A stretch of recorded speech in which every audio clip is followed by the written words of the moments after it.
بسم اللہ الرحمن الرحیم۔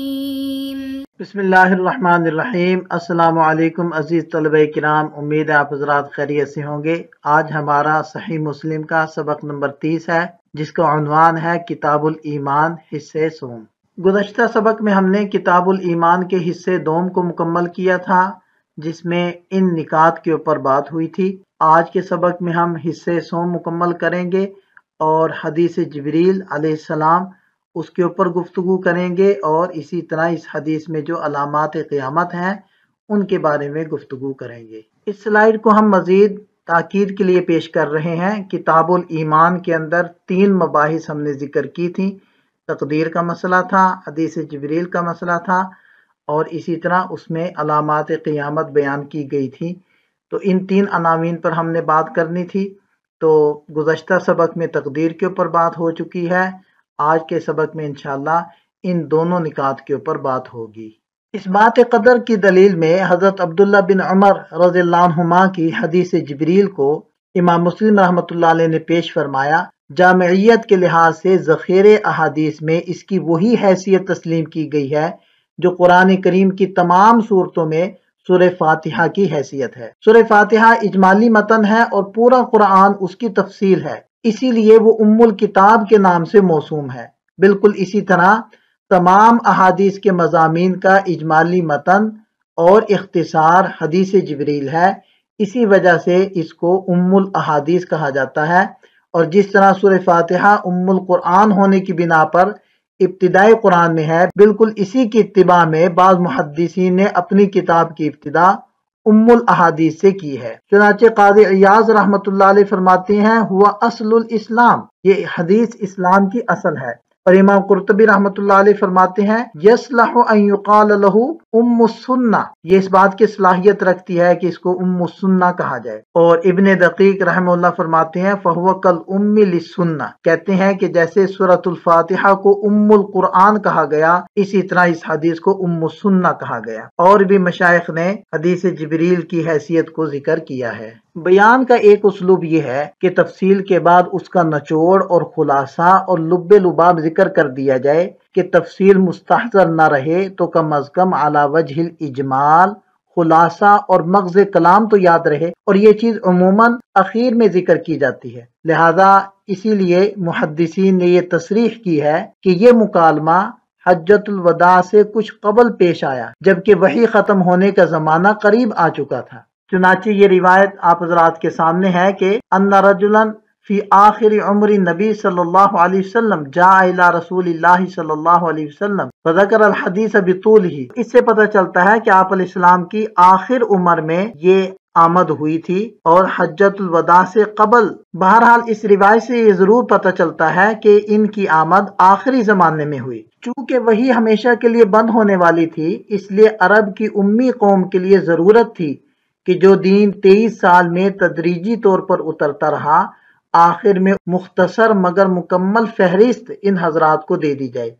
اس کے لیے قدرت نے سب سے زیادہ سلیقہ مند فرشتے کا انتخاب کیا، اور جو اصولی سوالات تھے وہ ان کی زبان سے پیش کروائے، اور بارگاہ رسالت سے اس کا جو آخری جواب ہو سکتا تھا وہ دلوایا گیا۔ اس طرح صحابہ کرام نے اپنی خاموشی میں دین کی ایک تسلی بخش فہرست سن لی۔ مسلم شریف کے اندر ہی اسی کتاب الایمان کے اندر یہ حدیث گزر چکی ہے کہ اس میں حضرت جبریل علیہ السلام کی تشریف آوری کی یہ وجہ بتائی گئی ہے کہ سرور کائنات صلی اللہ علیہ وسلم نے حضرات صحابہ کرام سے ارشاد فرمایا کہ سلونی، یعنی اب میرا آخری وقت آ چکا ہے، دین کے بارے میں جو ضروری باتیں دریافت کرنی ہو کر لو۔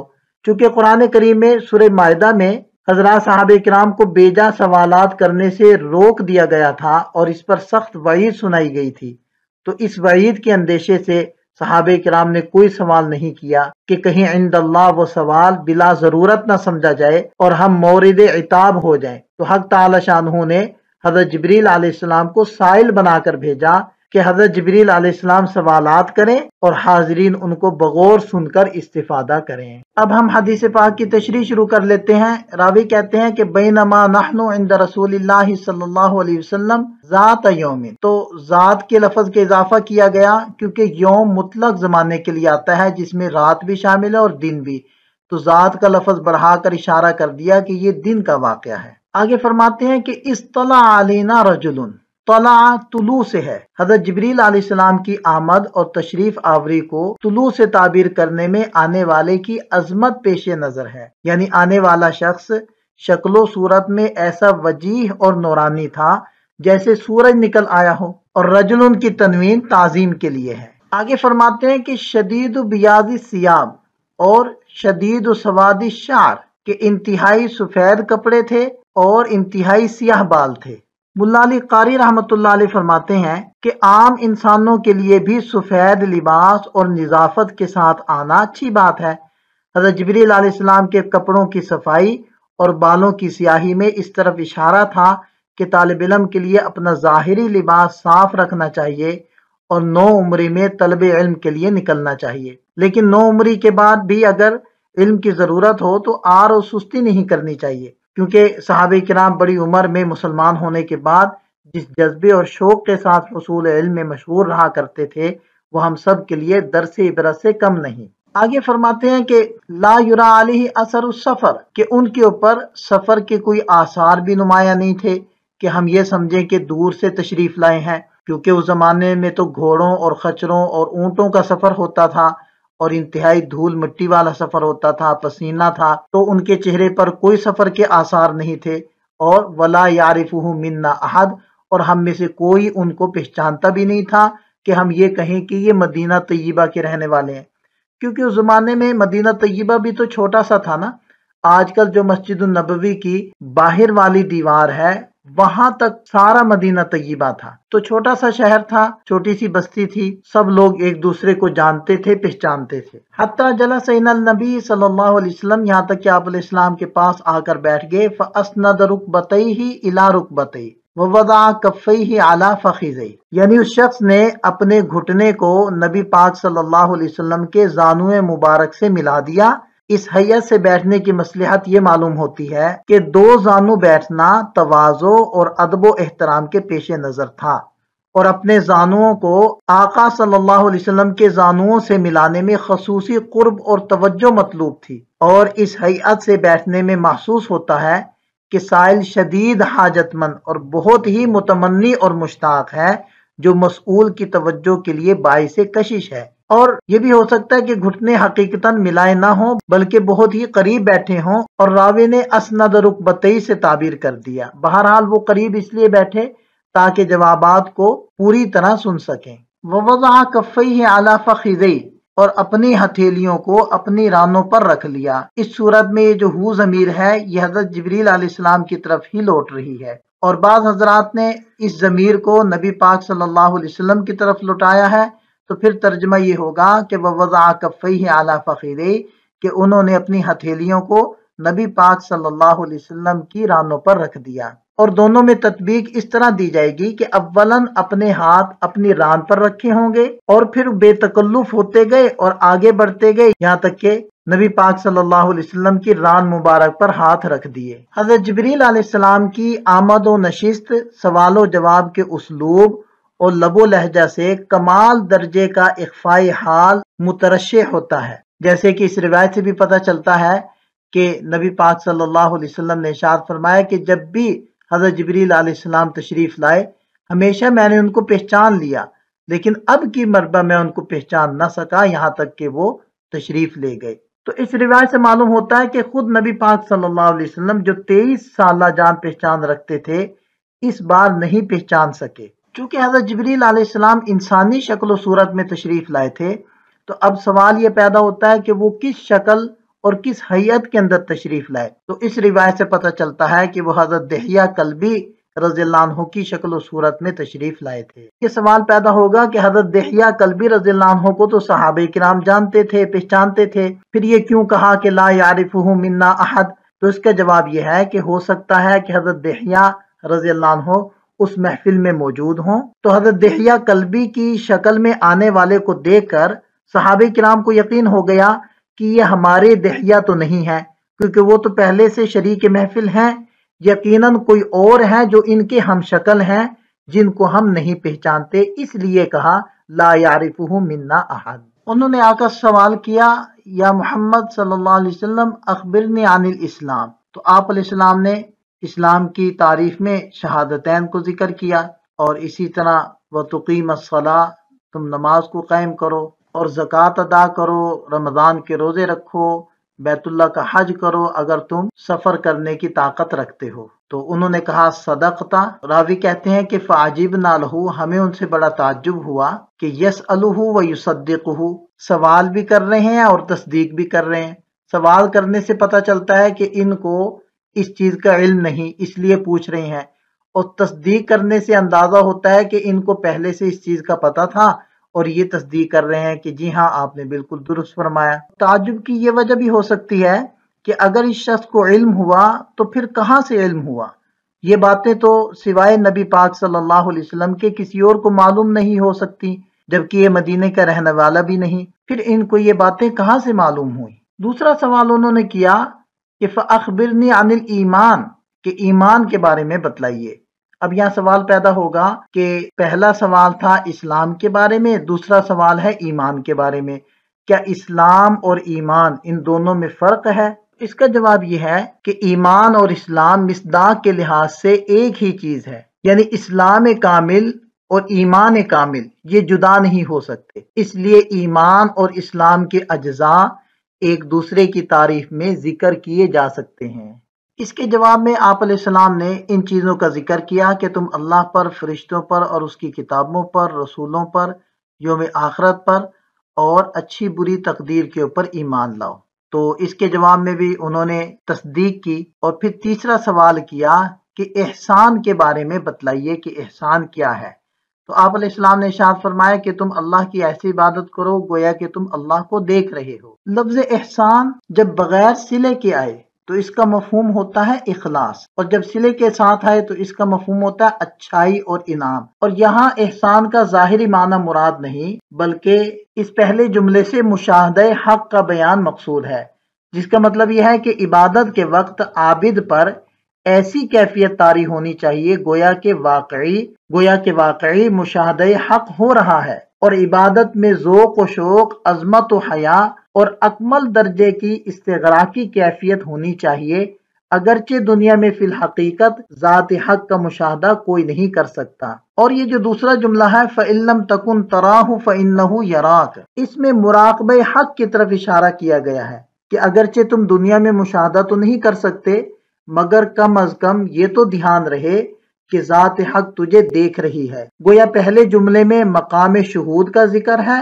اور دوسرے جملے میں مقام غیبوبت کا ذکر ہے، اور دونوں سے مراد اخلاص پیدا کرنا ہے۔ عابد کی دو حالتوں کا ذکر فرمایا ہے کہ عرفہ اور اعلیٰ حالت مشاہدہ کی کیفیت ہے جو مقام مشاہدہ ہے، اور ادنا حالت مقام مراقبہ ہے۔ جب علم کی کشمکش اور دلائل کا زور ہو تو اس کو شریعت کہتے ہیں، اور جب طمانینت آ جائے تو یہ طریقت ہے۔ اسی طرح سمجھا جائے کہ آدمی جب احکام اسلام پر بتکلف چلتا رہے تو یہ شریعت ہے، اور جب طبیعت بن جائے تو یہ طریقت ہے۔ تو احسان اسی طریقت کے درجے کا نام ہے۔ اس سے پہلے ایمان کا تذکرہ کیا گیا ہے۔ تو اصل چیز ایمان ہے جو دل میں پیدا ہوتا ہے، جب وہ ترقی کرتا ہے تو اعضاء و جوارح پر اس کا اثر ہوتا ہے۔ پھر اس ایمان پر جو شخص انبیاء علیہم الصلوات و تسلیمات کی ہدایت کے مطابق ہمیشگی کرتا ہے تو اس باقاعدگی اور مزاولت سے جو قوت حاصل ہوتی ہے اس کو احسان کہا جاتا ہے۔ انبیاء کرام اس فن کے بڑے بڑے اساتذہ تھے۔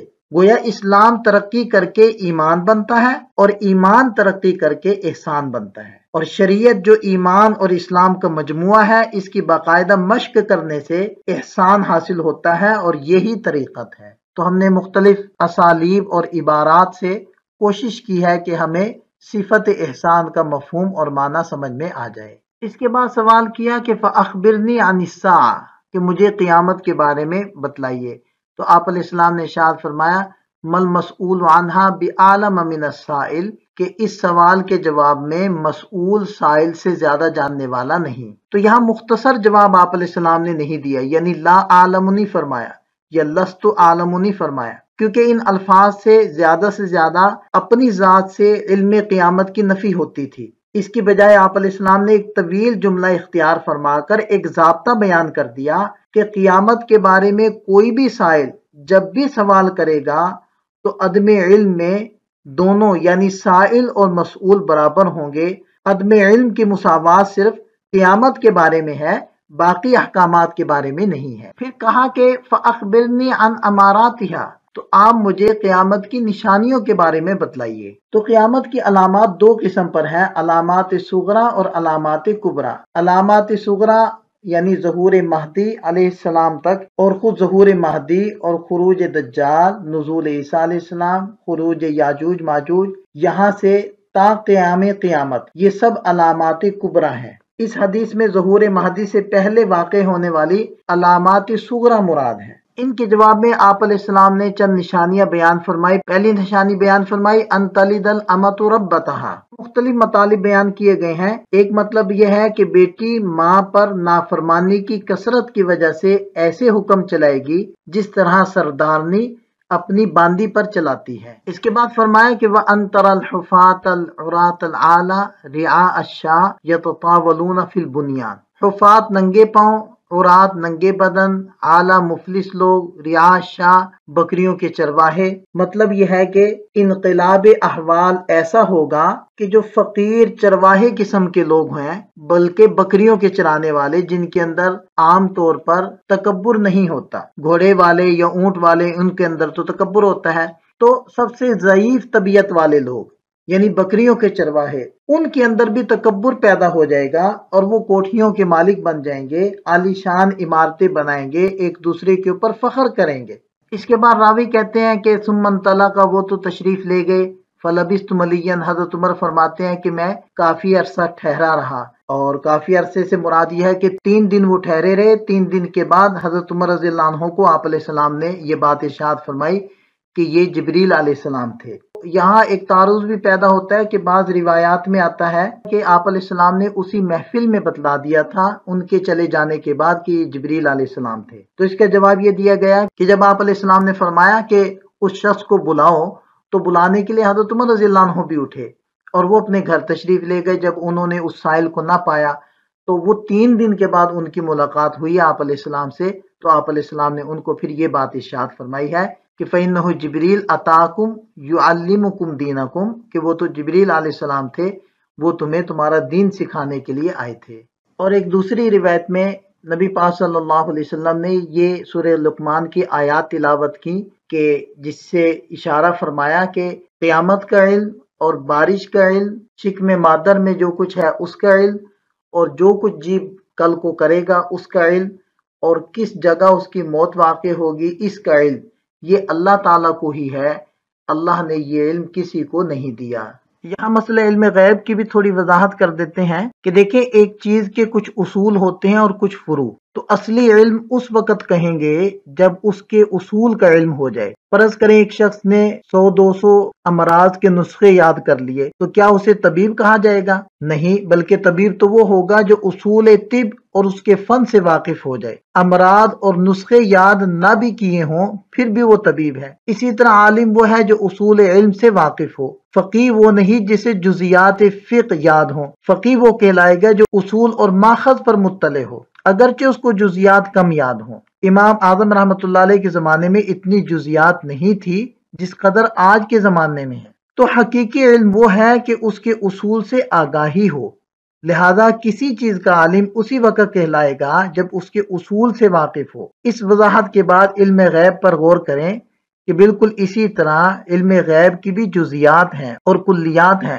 تو جس طرح جزیات طب کے جاننے والے کو طبیب نہیں کہتے، اسی طرح جزیات غیبیہ پر مطلع کو عالم الغیب نہیں کہہ سکتے۔ کلیات کے علم کا مطلب یہ ہے کہ ضابطہ بتلا دیا جائے کہ مثلا فلاں ضابطے سے پہچان لیں کہ فلاں جگہ فلاں وقت اتنے انچ بارش ہوگی، پھر اتنی ہی بارش اسی وقت ہو بھی جائے اور اس میں تخلف نہ ہو، بس جو اس ضابطے کا علم رکھتا ہے اسے عالم الغیب کہا جائے گا، اور جو اس ضابطے کا علم نہیں رکھتا اس کو نہیں کہا جائے گا۔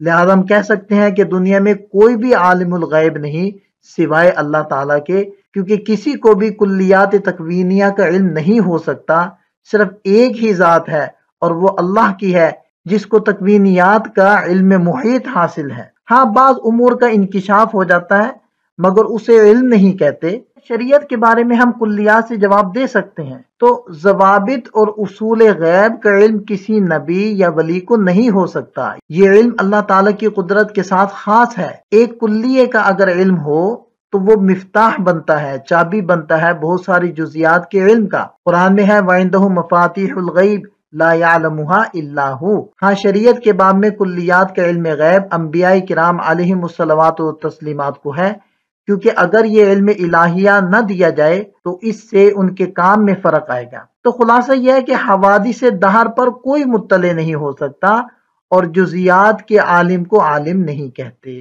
اب ہم فوائد حدیث جبریل کو ذکر کرتے ہیں۔ پہلا فائدہ تو یہ ہے کہ لباس میں سفید اور پاکیزہ صاف لباس پہننا چاہیے۔ دوسرا، حضرت جبریل علیہ السلام کے شدت سواد شعر سے اس بات کی طرف اشارہ ہے کہ علم دین کے حصول کا اعلیٰ زمانہ جوانی کا زمانہ ہوتا ہے، پھر استقامت کا مظاہرہ بھی کرنا چاہیے۔ تیسرا ادب، طالب علم اپنے استاد اور مربی کے بالکل قریب بیٹھا کرے، یعنی ادب کے ساتھ سامنے قریب ہو کر بیٹھے۔ اور چوتھا ادب، مفید باتوں کا سوال کرنا چاہیے کیونکہ اچھا سوال نصف علم ہے۔ اپنی لا علمی پر شرم محسوس نہ کرے بلکہ جو بات معلوم نہیں تو صاف کہہ دیا کرے کہ مجھے معلوم نہیں۔ طالب علم حصول علم کے زمانے میں لوگوں کے ساتھ تعلقات نہ بڑھائے بلکہ گمنام ہو کر اپنے مقصد میں لگا رہے، گویا کوئی اس کو جانتا ہی نہیں، جس طرح یہاں جبریل امین علیہ السلام نے اپنے آپ کو چھپا کر گمنام رکھا۔ طالب علم کو چاہیے کہ ایسے علوم اور وسائل کا اہتمام کرے جو عقائد و اعمال سے متعلق ہوں، جن کا دنیا اور آخرت میں فائدہ واضح ہو۔ اور آٹھواں فائدہ، حصول مقصد اور حصول علم کے بعد فوراً اپنے مقصود اور اپنے کام کی طرف متوجہ ہو جائے، بیکار وقت ضائع نہ کرے۔ یہاں ہمارا سبق مکمل ہوتا ہے۔ خلاصے کے اوپر ایک نظر ڈال لیں۔ اس سبق سے متعلق چند سوالات ہیں، ان کے جوابات بھی تحریر کریں۔ ملتے ہیں نئے سبق کے ساتھ۔ اللہ تعالی ہم سب کا حامی و ناصر ہو۔ دعاؤں میں یاد رکھیے گا۔ السلام علیکم۔